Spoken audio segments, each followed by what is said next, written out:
Today I'm going to be showing you how I make calendula soap. I've learned from some fantastic teachers online, and I'm going to put that practice to use by making calendula soap to share with you who might be tuned into the channel. I'm fortunate enough to be able to grow calendula flower, and I have an abundance of calendula flower outside in the garden and in the polytunnel, and I've managed to grow them from seed from June of last year, and they're still producing flower now that it's December. One of the ways in which I use calendula is in soap making, so I hope after watching this small demonstration that you consider giving it a go, if only to plant them in your garden, and if you have time in your hands, maybe you'll try actually make this product, which is beautiful, and all the family can enjoy the health benefits of using homemade calendula soap. So just giving you a little close-up of the product itself. Some beautiful bars of calendula soap, and packaged are the dried calendula flower from the dehydrator.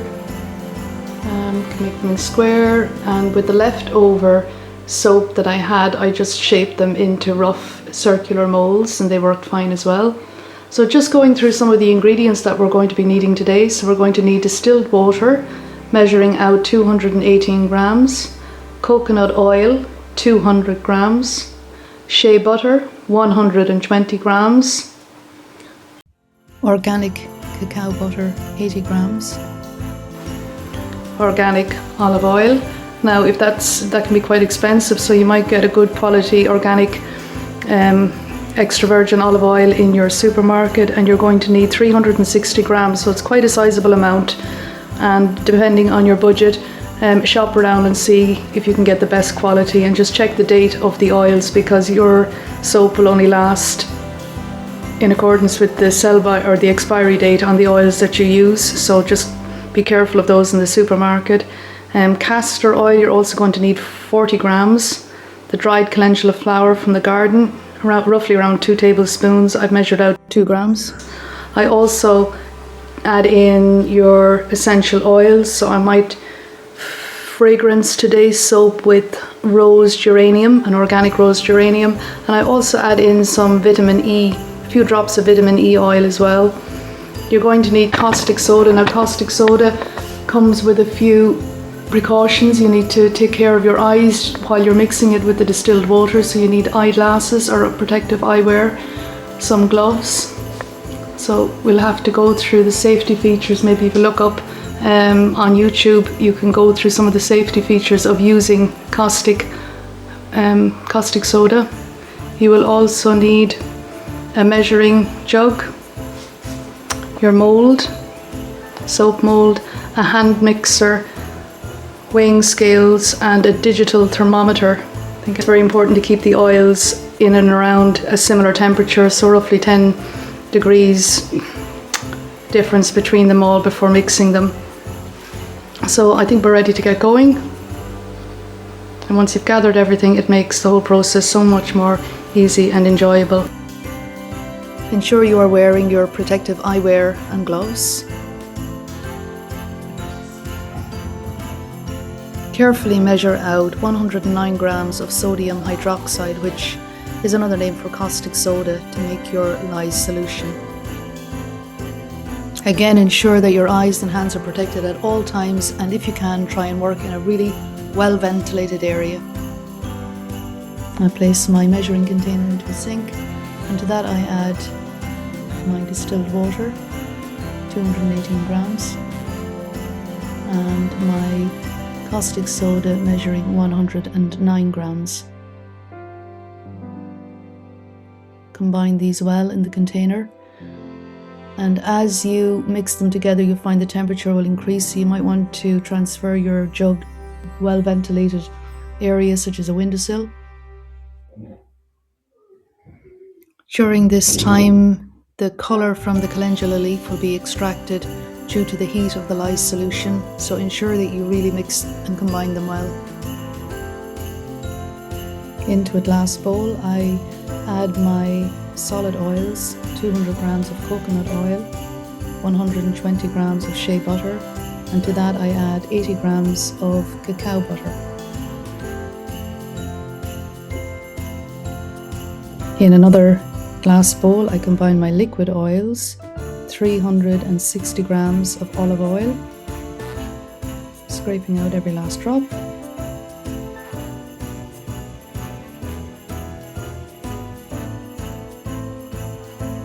To that I add 40 grams of castor oil,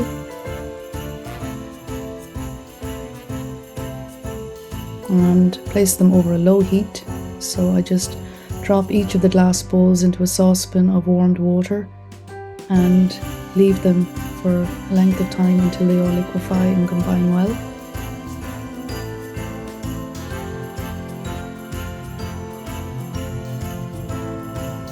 With your thermometer, keep an eye on the temperature. As already mentioned, you want to keep them within a 10-degree difference of each other, and this prevents soap from cracking and that all of the oils combine well together.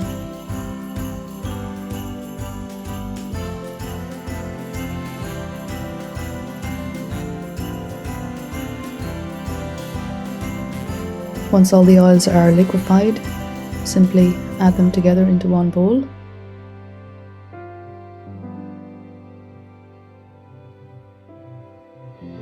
Be careful as you pour them. You can pour it down on the spatula to prevent air bubbles. So be careful when you're combining them together.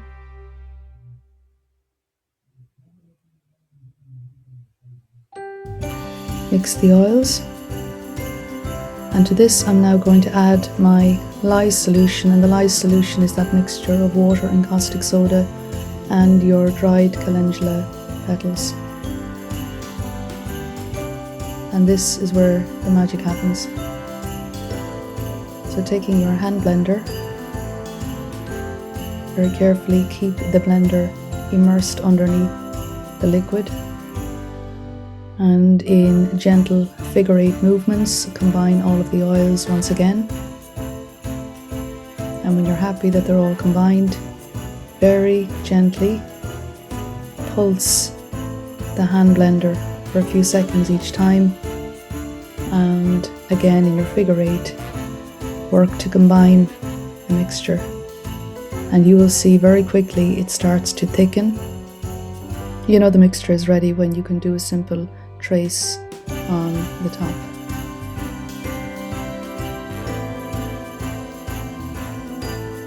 Prepare your soap mold and transfer the mixture into the mold.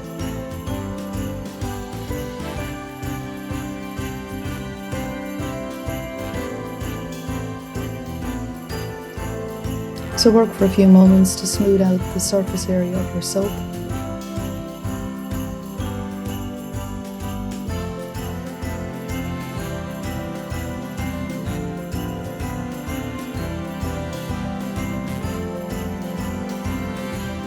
You can then use your spatula to create a little soft design, like a wave pattern. Just dip it in and move it along quite rapidly, and you'll get this lovely wave effect on the surface of your soap, which looks quite appealing. You can also at this point add, if you have any leftover dried calendula petals. Again, it gives that lovely little splash of colour and a link to the main ingredient itself, calendula.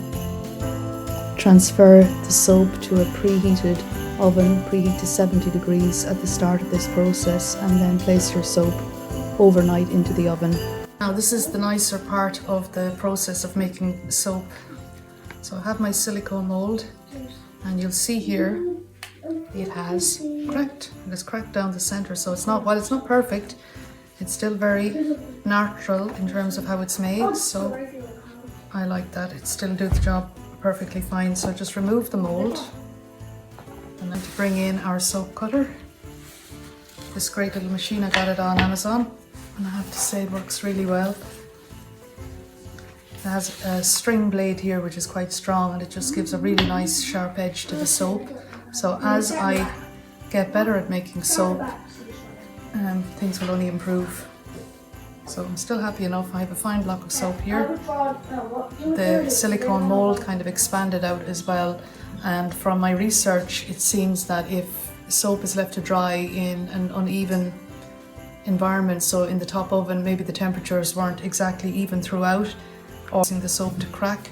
So in the future what I will do, just to recap, I think I will wrap my soap in a towel and let it dry for 2 days in that way, and it seems that when you wrap it in the towel you'll get a more even environment or temperature for the soap to dry, and it should cancel out this cracking down the center.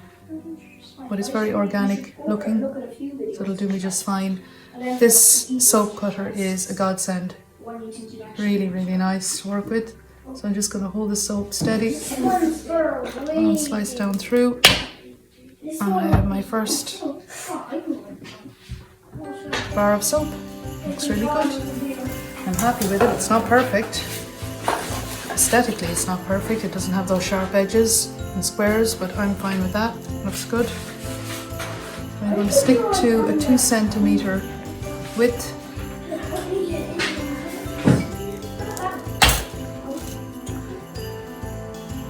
Now, because that silicone mold was a little bit larger than the last mold I used, I need to tighten this one. It's larger than the last mold I used. It's not going to fit into the little boxes that I have. So just when you're buying your mold, be mindful of the size that you want or the packaging that you might have. Now that's good. I think that would be quite a large, especially with children, that's quite a large bar of soap to handle. So I'd be well justified in cutting that in half, I think.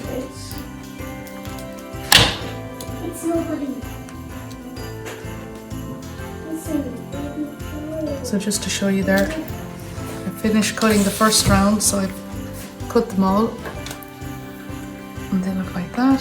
So just stand them on a wire tray, and I'm going to leave them in a press or an area out of direct sunlight, and you leave them to dry for 4 to 6 weeks. And I have gloves on during this process even because the lye solution might still be active, and we just don't want that to touch our skin and cause any irritation.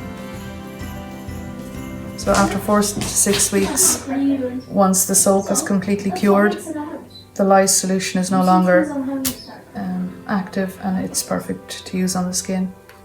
So 1, 2, 3, 4, 5, 6, 7, 8, 9. I got 10 bars, large bars of soap from that one silicone mold. Let's see what measurement this box actually is. Box measures